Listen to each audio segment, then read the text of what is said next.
Recovery is not enough. You can have a year sober, 5 years sober, and still have broken relationships, no money, poor health, and no purpose in life. If that's your life, you're not failing recovery. You're just expecting recovery to do the job it was never meant to do. When I got sober, I thought everything would magically come back. I thought my family would trust me again. I thought people would forgive me. I thought life would just happen, but it didn't. I had to rebuild everything. Sobriety moved the chaos. It didn't automatically build my life. Recovery isn't enough because recovery is the foundation, not the whole house. Recovery keeps us clean and sober, right? It takes away the chaos from our own lives. Discipline builds our future. Doing things on a consistent basis, right? Creating habits in our lifestyle.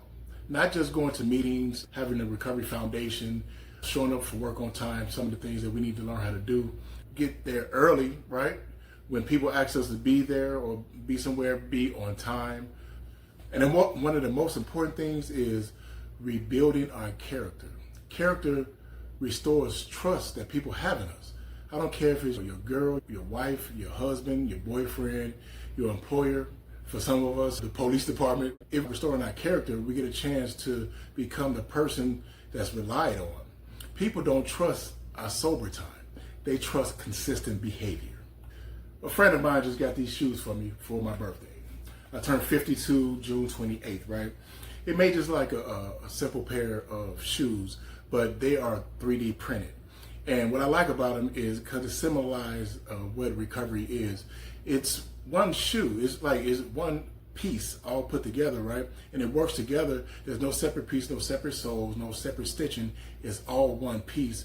And that's what recovery is all about. It's about us working together to stay sober on the same journey that we're on. But at the same time, we're intertwining all these things that's helping us rebuild a better life, not just for us, but our family, friends, and loved ones, and also our employer. I love the statement that keeps recovery very simple for me, right? It's called trust God, clean house, and help others. If I do all three of those things, a lot of the other things I don't have to work on. It makes things much easier.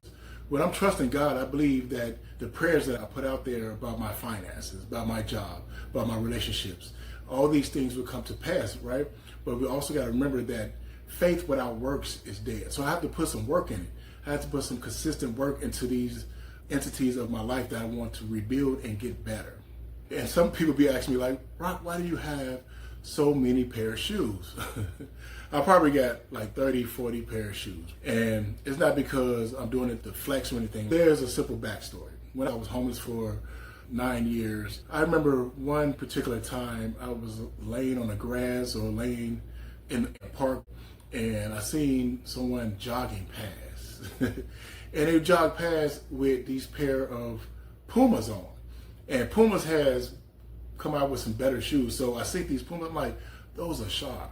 And I remember when I got into recovery, I started buying Pumas because I only had one pair of shoes that I kept on my feet for months at a time.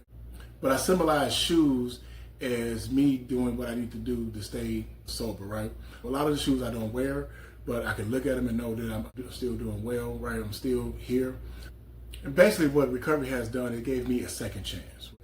And discipline gave me a chance to earn the rest. By me being able to buy some shoes, that means I've showed up to work on time. And when I got to work, I did what I was supposed to do or needed to do for the people that I work for on a consistent basis. Now, here's what rebuilding your life actually looks like, or my life. Showing up to work on time, actually being early. I show up to work at least an hour early. I work for a recovery home in Chicago, and we have over 100 residents, and I get a chance to be impactful in their life. We have a structure which helps the residents, and also by me helping them, it actually helps me too as well. So it's very powerful for me to be working in this position and also giving me the opportunity to grow and also watch other people grow. It's a fabulous niche to be in, coming from homelessness and being ostracized by my own doing and being the underbelly of society, getting to a point where I'm helping God's people transform their lives for the better too as well. I love my job. Also, paying bills. I hear people complain about bills all the time, right? And I dreamed about paying bills when I was homeless, eating out of garbage cans. Now I get the opportunity to pay a car note. I pay insurance. I pay rent on time, light bill, gas bill. I even got food that we order, groceries, and I pay for delivery because I don't like going to the stores all the time. Everything I do is like off of delivery places. But it's a beautiful thing. It shows that we are still doing our thing when we are able to do these things. Because I remember back in the day when I didn't care about a bill. I didn't care about a credit card bill. I didn't care about the shoes I had on my feet. I didn't care if I had on clean clothes. I didn't care if I ate out of garbage cans.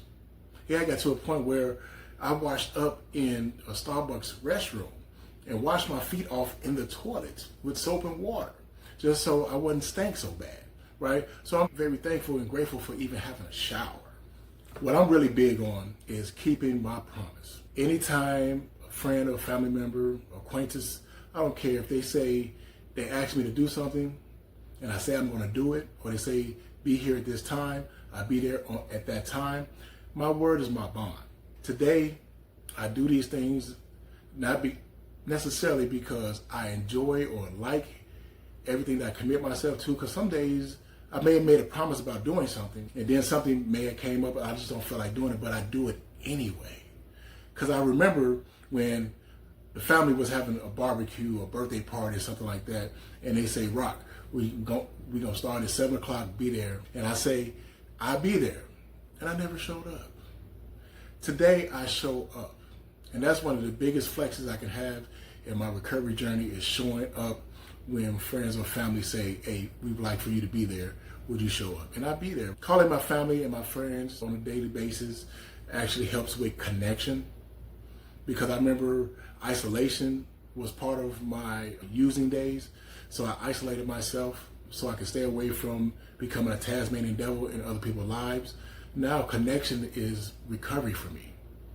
Anytime I feel like I want to isolate myself, I make sure I make a meeting, call somebody on the phone, or hook up with somebody for dinner or lunch, coffee, or something like that, so I can keep that connection with people that I love and people that love me too as well.